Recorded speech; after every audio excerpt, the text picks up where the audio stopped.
labs have had one. They put you in a very large electromagnet, and you lay in there, and they energize that magnet. And what that magnet does is it's reading your body. It finds bone, it finds metal, it finds everything, in a very definitive layers. The same thing is true with this technology. The energy is the sun, and the sun is obviously very powerful. Earth is very small, and this tremendous electromagnetic wave is completely bombarding the Earth. It goes around all sides. You've probably seen this on National Geographic, and it actually penetrates the Earth and goes all the way through. And on the dark side of the Earth, there's a shadow that emits 200 miles. And it's this shadow that we're reading. And we're looking, the Earth is a big magnet, we have an energy source. We're looking in that shadow for the spin of the elements, just like an MRI does. We triangulate that with other satellites to figure out exactly where it's at. Okay, so that's the very basis. So MRIs are identical to the technology that we're employing. Okay? So I'm going to show you from Google Earth. It's crazy simple. It's simple.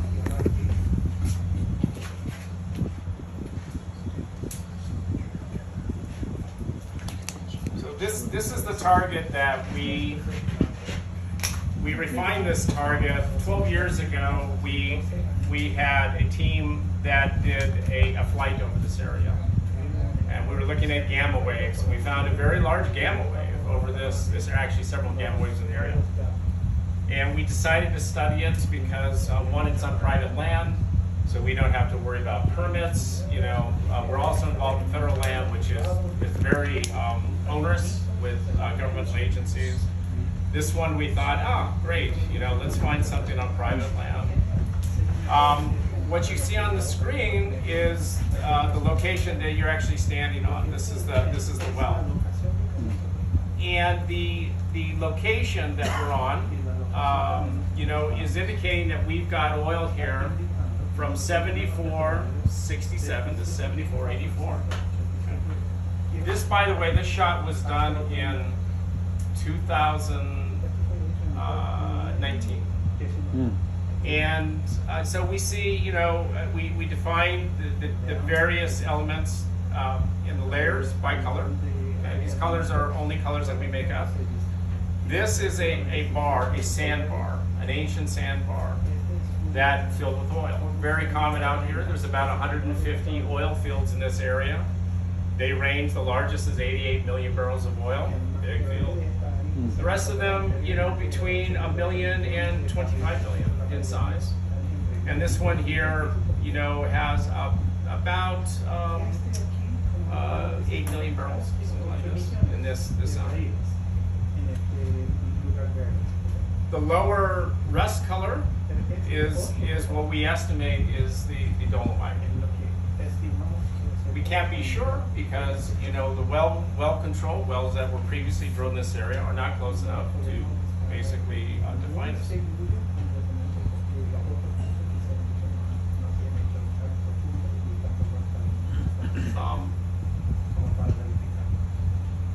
I think I told you that previously the technology, we were in the Gulf of Mexico. This is an image of the Gulf of Mexico.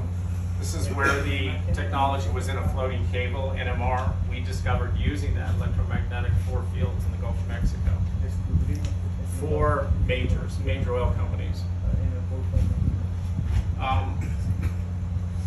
The log that we actually drilled on this location, and by the way, we started April 1st here, just to put this into perspective. On April 1st, you know, this is what we had. A hole in the ground, ready to be drilled. That's Horatio DeCon. He's our petroleum engineer. He's on his way here. You'll meet him. He's from New Zealand. He's been all over the world, offshore, onshore. Very experienced man.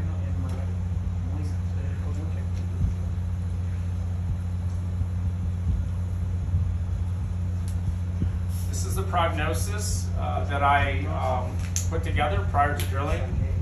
we put this together based on well control. We look at wells north, south, east, west around us.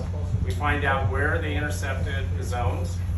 And of course, we correlate that with what our technology is saying. And you can see 7467, 7486 on this. And these are the Niobrara, all the sandstones.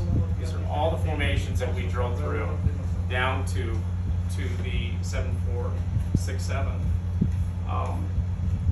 And again, the one we're interested in here, it could be the Atoka. Based on well control, it should be Atoka, but based upon everything else we know, we think that it's a dolomite because it's so deep. When you go this deep, you go through all the sandstones and shales, and then you get down to the basement. And the basement of this area is dolomite. Just so you know, dolomite as a formation is the largest producing formation in the world. The biggest fields that you may have heard about, Ghawar, Saudi Arabia, is perhaps the largest that people are familiar with. It's 197 billion barrels of oil. Now, that field was discovered in 1954. And when the geologists who had been drilling all over the United States went to Saudi Arabia for the first time, they were invited, they saw these tremendous anticlines. It was 160 miles long. And they said, it's too big, can't be. I mean, it's just too big. And it wasn't too big. They drilled that. And those wells came in at 50,000 barrels a day. So everything that I'm telling you is based on dolomite. We don't know this is dolomite until we drill it. So as I said, that story could get better because the average dolomites in the United States and around produce thousands of barrels a day. You don't have to frack them. They are regular. The very nature of the calcium, magnesium, when they come together, they produce almost petals like a flower. And they have infinite porosity, infinite permeability. They have 100% recovery, which means you're going to get all the oil out of that formation. Sandstones, you get an average of 25%. So, as I said, the story could get better than what we think. Okay. What's the timeline to get down to something like that, just out of curiosity? Based on current... It's a very good question. Normal drilling, is about between 100 to 300 feet per day. Okay. I have a proprietary technology. It's a magic mud that we drill with that we've tested in previous wells. And in fact, in this well here, we attained 300 feet per hour. There are always complications, and you can't always drill continuous because you have something breaks down, so you have to stop, right? If you have a part, you have to wait, you have to, circulate and wait for that to happen. But for continuous drilling, we should make it down on this formation in just a couple of days. And we hope that with this rig being a fairly new rig, being sitting there for 5 years, we hope we get all of the stuck parts unstuck and everything is moving in coordinating with the drilling, and we could be down at 1,600 feet. Theoretically, I could do it in 1 day. Okay. We're going to go fast enough to reach the formation, but not so fast that we drill a crooked hole. We're employing a mud motor, which is a motor that uses fluid, a stator, like a Archimedes screw, you probably know, which basically uses a screw and a stator, and it pushes fluid through. When that's attached to a drill bit, that rig is turning at 6 times. For every 6 revolutions that rig is turning, the mud motor is turning 60 times. So it is going like a very high-speed drill. Okay? And consequently, you can drill faster using this. So we employ mud motors on this, and we employ magic mud to drill faster.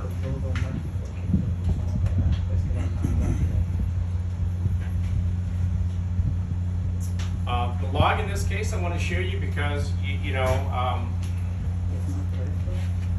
you can see the date here is June 3rd of 2022. This was logged by Midwest Wireline.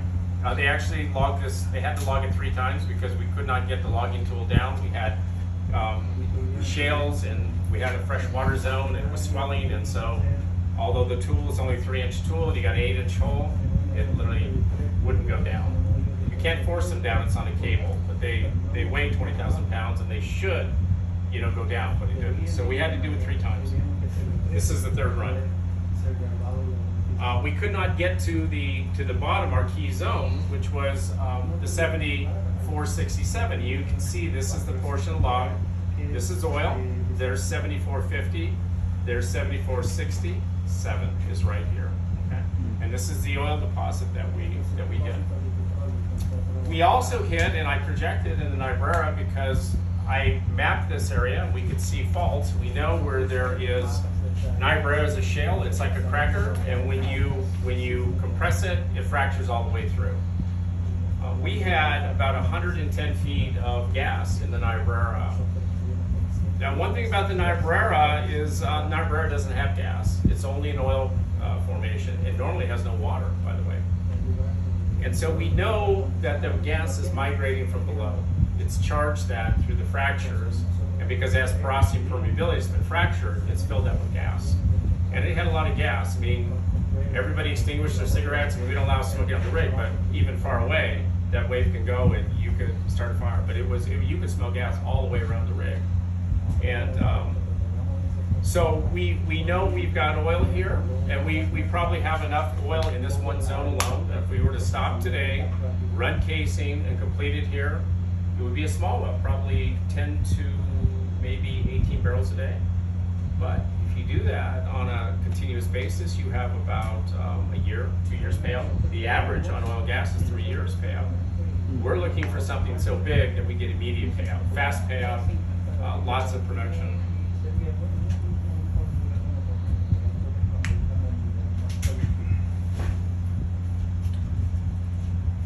We also found an occurrence of a lot of different anomalies out here. All these green anomalies are additional areas that we looked at, but not nearly as big as what we're drilling on. I mean, not even close. These may be 1 to 3 million barrel fields. But what we're looking below us could be 100 million barrel field. And that's what our focus is as a company. We bought 4 oil rigs. We formed Archer Drilling Company. It owns this rig and 4 additional ones. This rig here has only drilled, I think, 4 holes before this time. So very good condition. We got it at a very good price. Wow.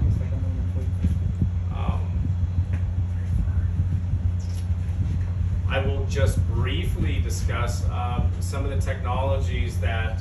Well, let me go to this one because I think you'll find it interesting and compelling. We mapped the water here, as Ronnie had said, and the area of the water is in blue, and the rust coming through is areas where the water is not. Okay? So we were originally going to drill right here, okay? Right where it says oil 74. That's where our location was. But I moved it down here because I didn't want that into the water zone. I didn't want the incursion of water while we're drilling. But I wanted a water well close enough that we don't have to go for miles to get water, because water is very expensive to ship, to move. It's heavy, and so I picked the water just south of the 19 to 273 feet of water. And Gene is the best witness because he was there when he drilled it. The water well driller didn't think there was any water here. He said there's no water here. He was feeding water to it the entire time. And even Gene said to me, I'm not sure, James, there's any water here, because the guy said there's no water. I said, Gene, just tell him, leave that well and put a pump in. He says, you sure? That's going to be like $4,000 for that pump. I said, put a pump in the ground, let's pump it, let's see what happens. And Gene said, it's unbelievable. We filled that pit in like 3 days, Continued, never pumped down. Very beautiful water, exactly 40 feet difference, but we moved from where the water, where the pinpoint by the satellite says, we moved closer to the rig because I didn't want to be 800 feet from it. So it worked out perfectly. We've got as much water as we'll ever need to drill it, and of course we have, the oil and the resource below, we believe.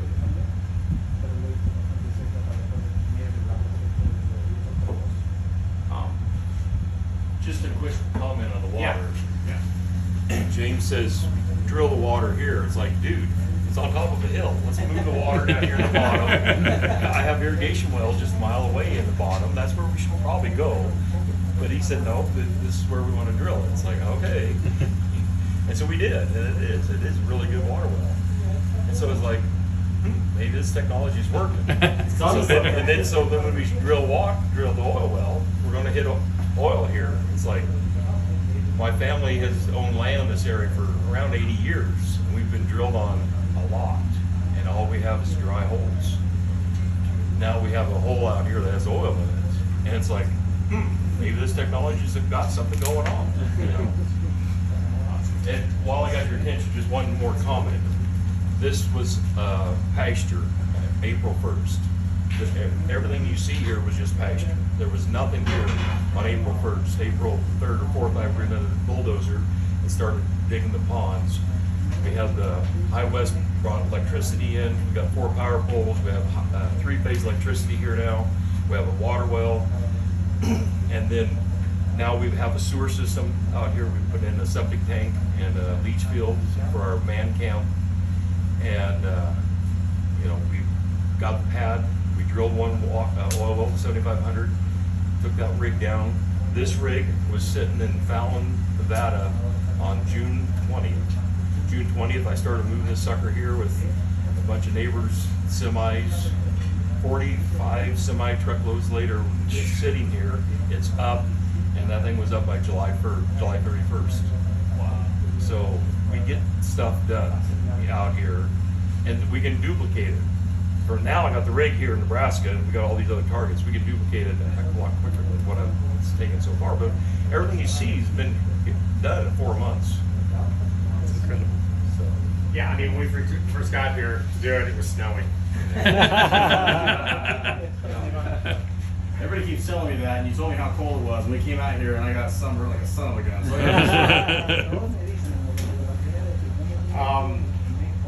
you know, one of the technologies that we control is a oil cleaning technology, and I want to talk about that for a minute because the whole industry has now gone to solar because they want clean energy. We have a technology that can take oil that looks like this. This is very contaminated oil. And we can turn that into this. Okay.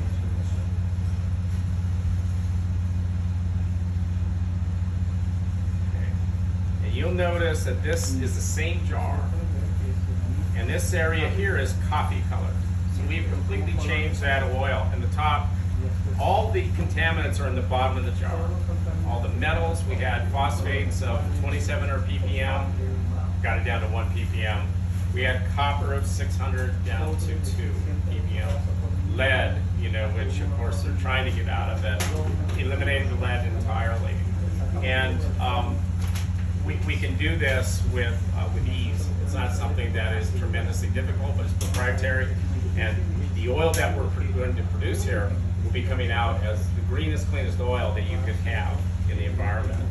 And we've tested, we've got lab tests, we've got it all blueprinted, we know what to do. So we want to be known as a company that's environmentally conscious. We've got very good oil. There's an aspect of this to carbon credits, which we're going to take advantage of, which is extendable to what you're doing with your point. And we believe that it's going to be revolutionary to the business. We're going to get a higher price for the crude.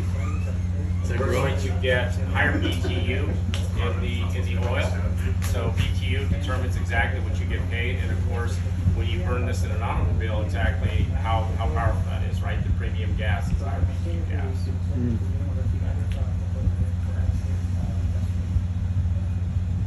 You know, we found the largest metal deposit in North America.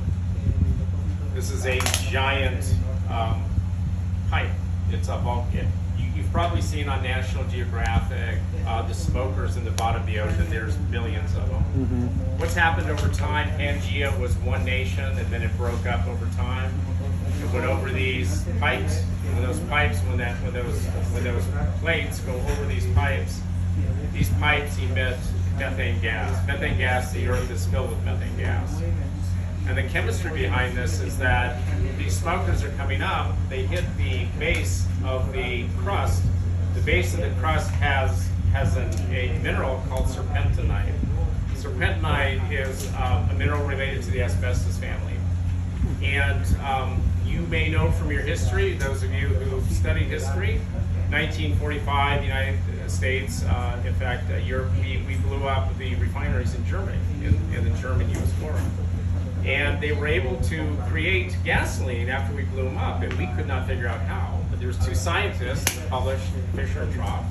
They used serpentinite and natural gas under pressure, and they converted that to oil. The Earth is doing the same thing every day. This is where oil comes from. From those who think it comes from bugs, it's not true. What happens is the bugs want to eat the oil just like you eat oil, okay? And so the bugs move in.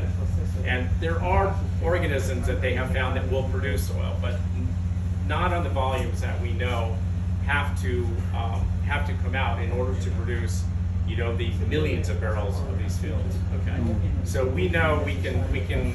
First of all, we have definitive proof in this pipe here because we have identified the largest oil target in North America. I'll show you that. By the way, this whole blue section here is platinum. These are 20-acre claims. This is rhodium.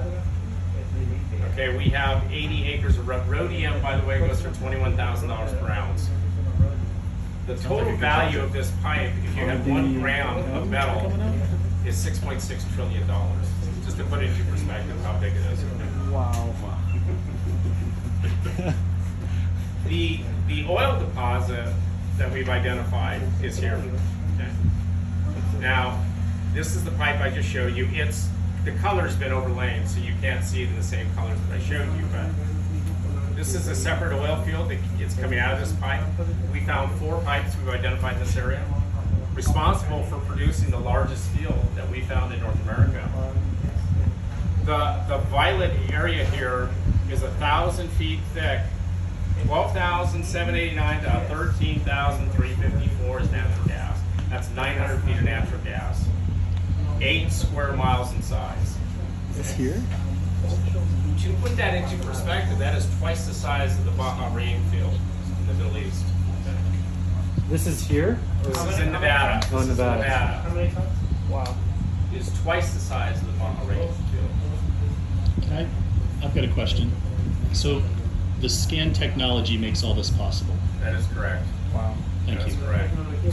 And the lower deep violet is natural gas liquids. That's 18 square miles in size, 100 feet thick. Jeez. If you do and this is oil here that we are drilling. We've drilled well. We're continuing to drill this next week. We've just been given approval. We're at 6,100 feet. We've already intercepted oil in the first chainman that we identified here. And we are literally 1,400 feet from an oil pool that is 100 million barrels in size. In Nevada. And we also drilled, by the way, the metal, these veins you see here. These veins go right through our well pad. And I drilled those veins, and we have the assays on them. The assays are a ½ ounce of PGM metals and an ounce of gold, okay? And we also went through a pool of metal underneath our rig. The rig literally drilled through it. And we have copper and gold at 1,100 feet, and it is the richest palladium deposit on planet Earth, according to our XRF. We have about 4% in that deposit. So very, very, very rich. If you take the oil deposit here, which is 1,000 feet thick, and you do the numbers, we have estimated 580 million barrels of oil in that, just the oil deposit, not including the secondary deposit here. If you calculate the gas, the equivalent of this, you have about $800 billion worth of natural gas, and you have about 400 billion in natural gas liquids. Altogether, at $25 oil, you have about $1.7 trillion. Let me back up. We also have identified helium gas, enriched helium gas in both the liquids and the natural gas. And when you take that into account, you get about 800 billion more. Okay? So we have what we estimate is the biggest deposit in North America. So who owns a NATG license? Just out of curiosity, who owns a NATG license? just wanted to. Okay, just wanted to double check here. Hey James, we got a time crunch. Okay. To get back. So Okay. Well, I'm done unless you have any questions.